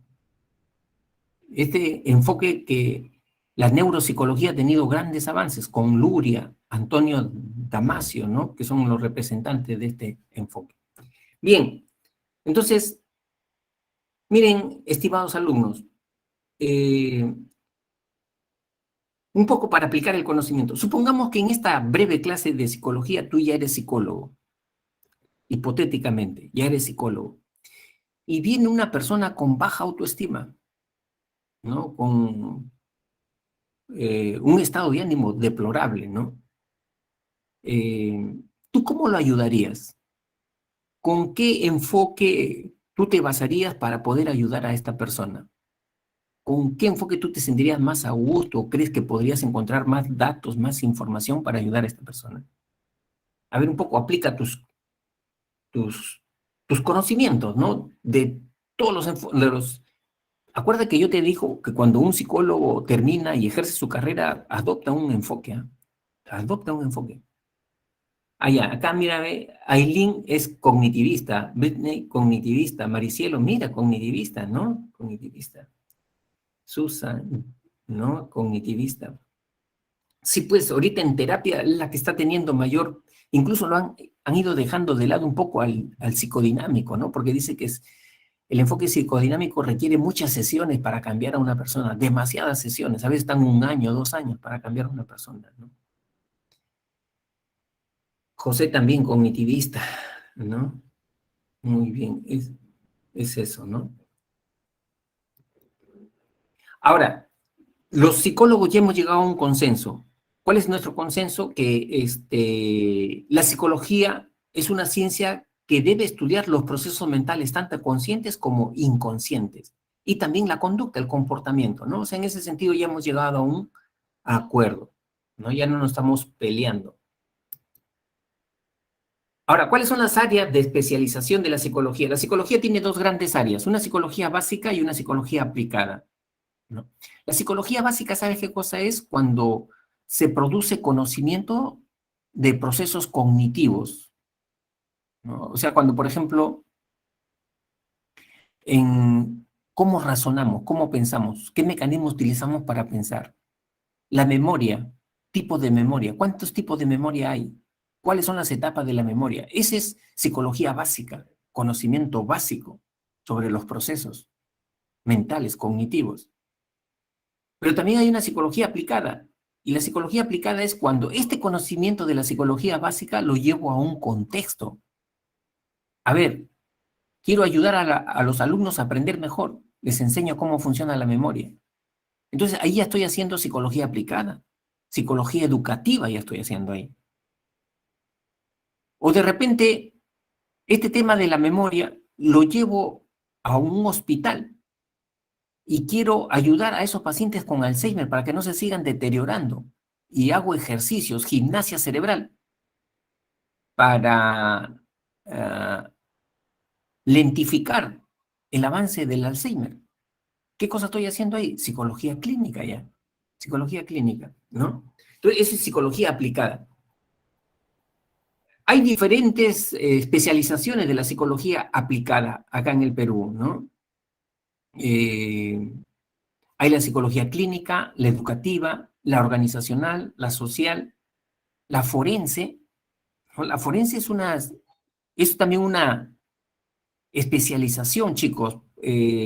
Miren, los psicólogos que trabajan adscritos al Palacio de Justicia, al Poder Judicial, al juez, ¿no? Por ejemplo, se ha cometido un delito, ¿no? Entonces, el juez manda para hacerle un perfil psicológico a esa persona que ha cometido un delito, ¿no? Quiere saber si esa persona es un psicópata irremediable o es un delincuente primario que se puede reeducar. Si ese delincuente lo hizo con alevosía, de manera premeditada, ¿no? Ese delito. Entonces, tipo de personalidad que tiene, ¿no? Entonces, manda a un psicólogo forense, no solamente del infractor, también de la víctima, ¿no? De las víctimas, para ver el daño psicológico que ha causado esa persona también, ¿no? ¿Quién hace todo ese estudio? El psicólogo forense, ¿no? Hay psicología del deporte también, ¿no? Entonces, pero las más conocidas son estas 4: psicología clínica, psicología educativa y psicología organizacional y social. La clínica es aquella que estudia trastornos emocionales, trastornos de personalidad, depresión, estrés, baja autoestima, ¿no? Personalidades bipolares, paranoides, esas personalidades. ¿Quién lo estudia? El psicólogo clínico, ¿no? ¿En qué se diferencia con el psiquiatra? En que el psiquiatra es un médico, estudia sus 7 años de medicina y después 3 años de psiquiatría, ¿no? El psicólogo no estudia medicina. La otra diferencia, el psiquiatra puede recetar fármacos, el psicólogo no puede recetar fármacos, no está calificado para ello. El psiquiatra ve trastornos severos de la personalidad. Cuando yo ya tengo alucinaciones, escucho una voz que me dice, pégales un puñete a tu papá. Y si tú no le pegas un puñete, yo lo voy a matar. Yo escucho esa voz. ¿Ya dónde tengo que ir? Al psiquiatra de frente. Ya no al psicólogo, al psiquiatra, ¿no? Porque el psiquiatra ve problemas más severos. Psicología educativa ve todos los temas de procesos de enseñanza-aprendizaje. ¿no? Cómo el alumno debe aprender mejor, cómo el profesor tiene que enseñar mejor. Esos temas los ve la psicología educativa. La educación especial, cómo debe ser la rehabilitación para un niño con síndrome de Down, para un niño con autismo, para un niño con retardo mental. Eso lo ve la psicología educativa, ¿no? Orientación vocacional, también psicología educativa. La psicología organizacional ve el comportamiento de un trabajador en un ambiente laboral, ¿no? O sea, al psicólogo organizacional le interesa, por ejemplo, chicos, estudiar las relaciones que se dan en una empresa entre directivos, empleados, obreros, cómo es la comunicación entre ellos, ¿no? La selección de personal. El gerente de la empresa le dice al psicólogo organizacional, seleccióname a ver un cajero, un contador. Entonces el psicólogo organizacional hace un análisis de puesto. Para ser un buen cajero en esta empresa, ¿qué se requiere? Estos rasgos de personalidad. Que sea una persona serena y que pueda trabajar bajo presión. Ese es un buen cajero. Ese es un rasgo que tiene que ir acá, ¿no?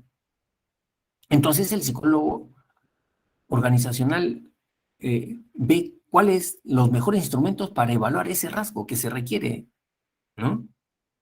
Puede ser un test o puede ser una situación simulada, ¿no? Una situación simulada, y ve ahí su comportamiento, ¿no? Entonces, esa es la labor del psicólogo. Justo esta especialidad, chicos, ha tenido tanta demanda en la psicología que ahora, por la demanda que tiene, se ha independizado de la psicología. Y en algunas universidades ya hay una carrera específica de psicología organizacional. O sea, ya no esperan estar en el 7º ciclo de la carrera de psicología para recibir una especialización, sino, si uno va a la carrera de psicología organizacional, de los primeros ciclos te están enseñando materias ya de esta especialidad, ¿no? Luego viene la psicología social. La psicología social estudia el comportamiento de un individuo, pero cuando este individuo está sometido a una condición social, porque ahí cambia el comportamiento, ¿no? Por ejemplo, mira, ve, cuando un chico que participa en pandillas, cuando está solito, ¿cómo es su comportamiento? Tímido, apocado, se quiere esconder ahí, ¿no? Pero cuando está con su patota, con sus 20, ¿no? Pandilleros, se transforma, tiene una psicología, ¿no? ¿Quién estudia ese comportamiento? El psicólogo social. La mujer que es víctima de violencia de género tiene ya 10 años con su maltratador. ¿Por qué no se separa? ¿Qué pasa por la mente y el corazón de esa mujer? ¿No? ¿Guarda una esperanza que en algún momento cambie? ¿O cree que ella ha hecho algo malo y que merece tener una pareja así? ¿Quién estudia esa psicología? El psicólogo social. El psicólogo social estudia esa psicología, ¿no? Bien, entonces, yo justo me inicié en la psicología, chicos, acá, en la psicología social. Yo recién en San Marcos, no recién, sino ya tengo como 12 años en San Marcos, pero casi toda mi vida profesional la he realizado en este campo. O sea, yo he trabajado con niños de calle, ¿no? Los que llamaban los niños pirañitas, los adolescentes pirañitas, esos que fumaban, terocaleaban en la Plaza San Martín, Parque Universitario, y después asaltaban, robaban, ¿no? Es con esos niños, niños de la calle, he trabajado yo 20 años, ¿no? La psicología social. Bien,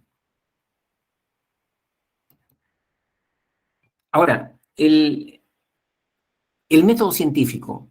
El método científico es un procedimiento para obtener conocimiento fiable, ¿no? Conocimiento fiable. Conocimiento que se puede contrastar, verificar. Y conocimiento que puede predecir también. Por eso es ciencia, pues, porque predice, ¿no? Porque predice. Si se presenta esta situación, va a tener este efecto, ¿no? Eso es lo que tiene el método científico. A diferencia de otro tipo de información que no utiliza métodos científicos, ¿no? Para conocer a las personas. Como por ejemplo, ¿tú cómo eres? Ah, ¿de qué signo eres? Ah, yo soy Géminis. Ah, este es variable, voluble. Este es voluble. ¿En qué te estás basando? ¿En un método científico? No. ¿Está demostrado eso que los geminianos, todos los geminianos, son así? No, no está demostrado, ¿no? Pero utilizan ese tipo de conocimiento. Pero eso no es ciencia. Eso no es ciencia, ¿no? Entonces, la ciencia tiene un procedimiento, ¿no? Y cuando obtiene conocimiento a través del método científico es un conocimiento verificable y predecible. Ahora, lógicamente, dentro de la ciencia hay diseños de métodos, ¿no? Diseños, unos más, más efectivos que otros. Por eso que vamos a encontrar métodos descriptivos o observacional, método correlacional y método experimental. Son los tres métodos dentro de la ciencia, ¿no? Unos más rígidos que otros. Mira, cuando yo utilizo un método descriptivo para obtener conocimientos, cuando yo no tengo información sobre lo que quiero investigar, no hay mucha información, recién voy a buscar información, ¿no? Y al sujeto que voy a investigar no lo puedo sacar de su ambiente natural, tengo que estudiar en su propio ambiente natural. Entonces, por eso que empleo el método descriptivo. Como por ejemplo, a ver, quiero saber la conducta de apego en un niño de 2 años. ¿Qué pasa cuando la mamá se separa 10 minutos de ese niño? ¿Qué pasa con ese niño? Esa es la conducta de apego que quiero investigar. Entonces, ¿qué tengo que hacer? Tengo que ir al hogar de ese niño, al hogar de ese niño, ¿no? Y ver qué entiendo yo por conductas de apego, qué entiendo. Y comienzo a identificar las 20 conductas de apego y ver si ese niño muestra esas conductas o no las muestra, ¿no? Y comienzo a poner cámaras, comienzo a hacer registro de conducta, ¿no? O quiero investigar, por ejemplo, si en algún colegio hay bullying. ¿Qué tengo que ir? Me voy al colegio. Hablo con los tutores, hablo con los alumnos, con los profesores, para identificar si hay bullying en ese colegio, mediante el método descriptivo. O sea, el método descriptivo simplemente ve la expresión del comportamiento y no trata de dar una explicación por qué ese comportamiento. Solamente ve eh, la manifestación externa de la conducta. En eso se interesa. Se ha visto estas conductas, estas y esta conducta. ¿Por qué se han dado esas conductas? No se sabe. Esa no es la respuesta que te da el método descriptivo, ¿ya? Para ver posibles explicaciones tienes que irte tú al método correlacional, ¿no? Y al método experimental. El método correlacional, yo aplico el método correlacional cuando yo ya tengo dos variables identificadas y quiero ver si hay una relación entre esas dos variables. Por ejemplo, yo quiero saber si el alumno que tiene buenos métodos de estudio, estrategias de aprendizaje, tendrá un mejor rendimiento académico. Eso es lo que yo quiero investigar. Allí ya tengo dos variables ya. Método de estudio y rendimiento académico. Pero el método correlacional, chicos, me tiene que dar información sobre grandes poblaciones, 500 personas, 3.000 personas, 8.000 personas. O sea, yo no puedo decir, las personas introvertidas son perseverantes. ¿Y por qué tú dices que todas las personas introvertidas son perseverantes? Porque mi primo Juanito es introvertido y es perseverante. ¿Eso es método científico? No es método científico, ¿no? Yo tengo que estudiar grandes poblaciones y para eso me sirve el método correlacional. Entonces, ¿qué hago? Agarro una población, por ejemplo, quiero estudiar métodos de estudio con rendimiento académico. ¿Hay alguna relación? En un colegio agarro todos los chicos de quinto, las 8 aulas, las 10 aulas de quinto, ¿no? Y de repente me salen 400 alumnos ahí de quinto año. Les aplico un test sobre método de estudio, estrategias de aprendizaje, y me salen 400 puntuaciones sobre método de estudio. Luego veo su nota en su primer, segundo bimestre y me salen ahí también otras 400 puntuaciones en rendimiento académico. aplico una técnica estadística que en este caso no necesitan ustedes saber cuál es la técnica estadística, eso lo van a aprender ya cuando estén estudiando estadística, cualquier carrera le van a enseñar estadística. Y esa técnica estadística al final te va a dar un resultado de entre 0 a 1 punto. Si el resultado final te sale 0.66 para arriba, quiere decir que sí hay una relación entre esas dos variables. Pero si te sale menos, 0.3, 0.4, 0. No hay ninguna relación entre esas dos variables, ¿no? Entonces, el método correlacional, si sale más de 0.66, 0.70, yo digo sí, el alumno que tiene buenos métodos de estudio va a tener un buen rendimiento académico, va a tener un rendimiento. Pero, ¿qué tipo de relación? Es una relación de probabilidad. Quiere decir que es altamente probable que quienes tienen buen rendimiento, buen método de estudio, es probable que también tengan buen rendimiento académico. Es probable. No, tú no puedes asegurar. Tú no puedes asegurar, ¿no? Porque el correlacional te da una relación de probabilidad. ¿A cuánto? Al 60%, al 70%, al 80%. Esa es la probabilidad. ¿Puede irle mal a ese alumno? Claro que puede irle mal, porque también ahí hay otras variables, ¿no? De repente un problema familiar, un problema de salud, y le puede ir mal, ¿no? El que sí te da una relación de causa-efecto, o sea, si se presenta una variable, la otra variable también se presenta, esa relación de causa-efecto, no de probabilidad, sino de causa-efecto, es el método experimental, ¿no? El método experimental establece esa relación de causa-efecto, ¿no? Pero para que sea método experimental tiene que tener condiciones. Primero, hay que identificar una variable independiente y una variable dependiente. La variable independiente siempre es la causa, el origen. Y la variable dependiente es el efecto que yo voy a observar de la aplicación de la variable independiente. Es el efecto, ¿no? Por ejemplo, quiero investigar si un programa de relajación, de respiración diafragmática, ¿no? Esa es la técnica, respiración diafragmática, que es un programa de relajación, causa reducción de la ansiedad. Ahí está, ¿no? Ya tenemos la variable independiente, el programa de relajación. ¿Y por qué es variable independiente? Porque una variable independiente, chicos, es aquello que puede ser manipulable, dosificable. Es cuando el biólogo, el químico, dice que ha encontrado una sustancia que cura una enfermedad. ¿Cómo ha llegado a esa sustancia? Porque la ha manipulado en sus elementos. Le ha puesto más o menos de determinada sustancia. La ha manipulado. Y ha observado en la célula enferma y cómo se ha curado esa célula enferma. Porque ha utilizado el método experimental. Nosotros en psicología también hacemos lo mismo, ¿no? Siguiendo ese modelo. Entonces, a las personas yo puedo hacer que respiren más rápido, más lento y se relajan mejor. Puedo manipular la variable, ¿no?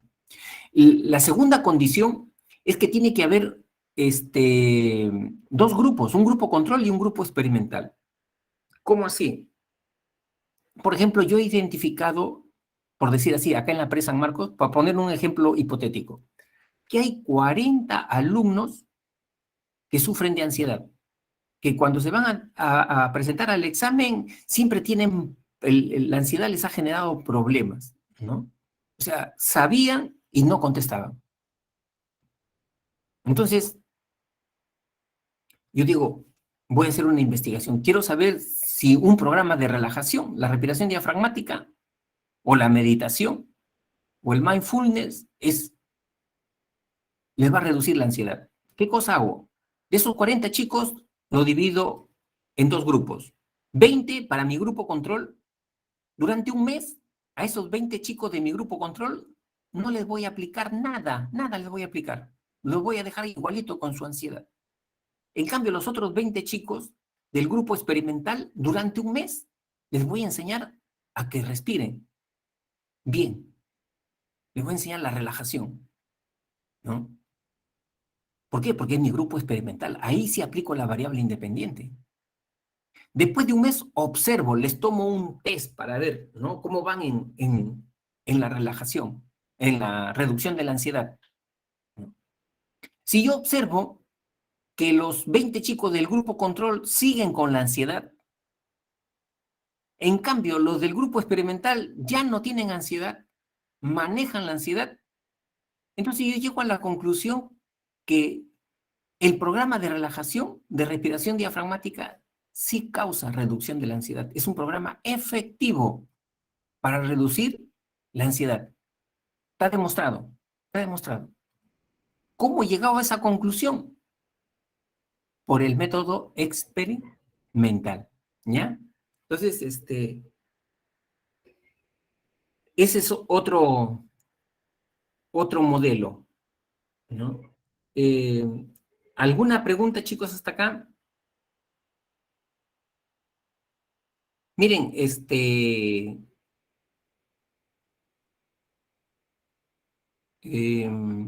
hay otra investigación sobre miren, se investigó si la exposición a programas de televisión violentas causa agresión en los niños pequeños menores de 5 años. Ahí están las dos variables. Exposición a programas de televisión violentos, exposición, variable independiente. Conducta agresiva en los niños, variable dependiente. Ahí están las dos variables. Dice que a un grupo de niños se dividió, ¿no?, en 3 subgrupos experimentales, en 3 subgrupos. Grupo experimental número 1, durante un mes los pusieron a programas de violencia leve, de repente películas de detectives, ¿no?, de delincuentes, detectives, ¿no?, donde hay violencia leve. El subgrupo experimental número 2, violencia moderada, durante un mes que vean películas de guerra, ¿no? Programas de Cachascán, todo eso, ¿no? Programas de Cachascán, que vean, es violencia moderada. Grupo experimental número 3, violencia extrema, muerte, asesinatos, sangre, ¿no? Chucky 1, Chucky 2, hay pura violencia, ¿ya? Durante un mes. Luego, para someterlo a prueba, ¿qué hacían? El sujeto, el experimentador, en una sala ponía a todos los niños y él incitaba a la violencia. Frente a un muñeco, a un monigote, lo golpeaba, lo pateaba, ¿no? Le daba puñetazos, ¿no? Incitaba a los niños para que también hagan lo que él estaba haciendo. ¿Y qué se vio? Se vio que los del grupo experimental, los de violencia leve y moderada, también golpeaban al monigote. Los de violencia extrema, hasta la cabeza le arrancaron a ese monigote y se reían. Y los del grupo control, por más que los incitaban a pegar, ahí calladitos, tranquilitos, mirando, ¿no? Entonces, se demostró que la exposición a programas de televisión violentos sí causa conducta agresiva en niños pequeños menores de 5 años. ¿Cómo se llegó a esa conclusión? A través de una investigación experimental. ¿Ya? ¿Está entendido? Acá siempre les van a pedir, chicos, identifique cuál es la variable independiente. Tú mismo te pones la lógica. ¿Cuál es la variable que causa? Esa es la variable independiente. ¿Cuál es la variable dependiente? ¿No? Lo que yo voy a observar de aplicar la variable independiente, eso es lo que yo voy a ver, ¿no? Entonces, esa es la variable independiente. Y es importante que en el problema que te pongan veas los términos también te indican en una investigación, ¿no?, que tiene que ver sobre los efectos del déficit de sueño en la retención de información o disminución de la memoria, ¿no? Cuando te plantean una investigación así, ya cuando te están hablando de efectos, ya tú dices, es método experimental eso, ¿no? La reducción, ¿se puede manipular esa variable del déficit de sueño? Menos horas de sueño, menos horas para dormir, sí se puede manipular, ¿no? A una persona se le puede hacer dormir 4 horas, 6 horas, ¿no?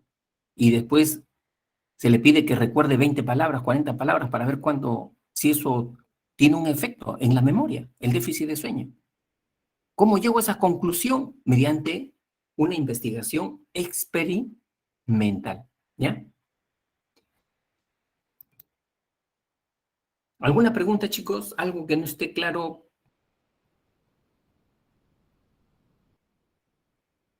Los leo.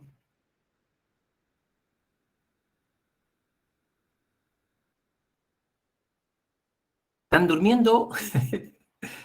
¿Están atentos? ¿Sí? ¿Todo claro? Ya, muchas gracias por la respuesta, Diego. Job, Christopher. Ya. De repente acá con las preguntas puede salir alguna duda. Ejercicio número 1 dice, en el colegio se escuchó decir al maestro Pedro que los alumnos de hoy en día deberían ser corregidos a temprana edad, pues así se evitaría la tarea de sancionarlos cuando son adultos. Para él, una buena medida disciplinaria es la que se impone ni bien se comete la falta y es proporcional a esta. Dicha expresión del maestro es compatible con los planteamientos correspondientes a la escuela psicológica Susan conductista. Muy bien, Susan, ¿no? Conductista. Eh, a ver, acá vamos a... Ya. No puede ser psicoanalítica porque acá no está haciendo alusión que la explicación está en la infancia de ese niño, ¿no? La explicación del enunciado no está diciendo que se debe a las experiencias que tuvo durante la infancia, ¿no? Porque la psicoanalítica siempre da esa explicación, ¿no? Siempre, ¿no? ¿Ya? Entonces, es conductista, ¿no? La relación estímulo-respuesta. Y la respuesta tiene que ser proporcional, pues, ¿no? El estímulo tiene que ser proporcional a la respuesta a la falta de esa persona, ¿ya? 2. Renata le comenta angustiada a su mejor amiga que últimamente tiene un sueño recurrente. En dicho sueño, ella se ve intentando correr, pero no puede ante la frustración. Quiere gritar y tampoco puede emitir sonido alguno. Ha pensado en contárselo a sus padres, pero teme que ellos no le den importancia. En relación con el texto, señale los enunciados correctos. Primera proposición. El especialista más indicado para abordar el problema de Renata es el psicólogo social, ¿no? Renata está sometida a una condición social, a pobreza, a marginalidad. No dice el enunciado que está. Por eso esto está de más, esta primera proposición, ¿no? No es un psicólogo social, no tiene nada que ver acá, ¿no? 2. La psicología conductista inicialmente centró sus estudios en la interpretación de los sueños. La psicología conductista le dio importancia a la interpretación de los sueños. Los sueños es algo mental, no le interesa al psicólogo este tema, no le interesa, lo descarta, lo rechaza, abomina de estos términos. Entonces, está mal, pues. Sino que te lo ponen acá como un distractor para que tú te confundas. Para eso lo hacen, para que tú te confundas. Ya contestaron Georgina, Susan, la D, ¿no? Yajaira, José, la D, Diego, la D, ¿no? Ya, a ver, vamos entonces. 3. El enfoque psicodinámico sería de gran ayuda para explicar el problema referido a Renata. Claro, claro, ¿no? O sea, en los sueños se está manifestando el inconsciente. En los sueños se manifiesta el inconsciente también. Cuando tú sueñas con una persona de manera recurrente, ¿no? Esa persona tiene un significado, está asociado a una emoción tuya, tristeza, miedo, rabia, impotencia, ¿no? ¿Qué significa para ti esa persona, ¿no? Y está asociado a una fuerza en ti, ¿no? Y esa fuerza tú la has moldeado, la has creado en tu etapa infantil, ahí está, ¿no? Entonces, la 3 es la correcta, ¿no? La correcta. Por lo tanto, como ya lo ha señalado Maricielo, ¿no? La D, la D. Siempre cuando sueñen con determinadas personas, trata de ver qué significó en vida, si está muerto o si está vivo, pero siempre sueñas con esa persona, qué significa en tu vida diaria o qué significó en tu vida diaria esa persona, ¿no? Y esa persona, eh, eh, es un símbolo de una emoción, es símbolo de una emoción siempre, ¿no? Miren, por ejemplo, yo soñaba siempre con un conocido recurrentemente, ya había muerto el señor, ¿no? Pero cuando tenía problemas soñaba con él, ¿no? Y después analizando, ¿por qué lo sueño? ¿Por qué lo sueño? Y resulta que este señor, cuando yo era niño, mi mamá era muy dura, mi papá bien duro, ¿no? Y cuando me estaba resondrando, castigando, aparecía este señor y era una salvación para mí, ¿no? Era mi salvación. La mamá, el papá dejaba de pegarme, de resondrarme, ¿no? Y siempre me alegraba cuando aparecía él, ¿no? ¿No? Entonces, esa es una interpretación psicoanalítica, ¿no?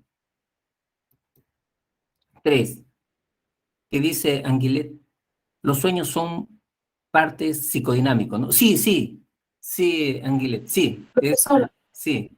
disculpe, en la respuesta usted dijo, son psicoanalítica. Psicoanalítica O psicodinámico, que es lo mismo. es lo mismo, ¿no? Pero uno Sí, es antiguo y el otro es moderno. Enfóquese en exacto, antiguo. efectivamente, muy bien, muy bien. Sino que el psicodinámico no solamente le da importancia a lo que dijo Freud, la libido, el impulso sexual como determinante, sino también le da importancia a factores culturales, ¿no? Por ejemplo, puede explicar el comportamiento como complejo de inferioridad. ¿Ese complejo de inferioridad de quién es? De Adler, no es de Freud, ¿no? Por un complejo de inferioridad, ¿no? O sea, no es la libido, el impulso sexual que explica todo, ¿no? Pero todos son psicodinámicos porque todos están de acuerdo que el inconsciente es la fuerza poderosa. Todos están de acuerdo en esos conceptos, ¿ya? 3, dos estudiantes de psicología debaten acerca de cuál es la función más importante que debe realizar el psicólogo hoy en día. La primera señala, cuidar de la salud mental de la población y prevenir situaciones que la pongan en riesgo. El segundo, estamos en tiempos muy violentos y la criminalidad ha avanzado tanto que debemos estudiar el comportamiento criminal y establecer medidas preventivas.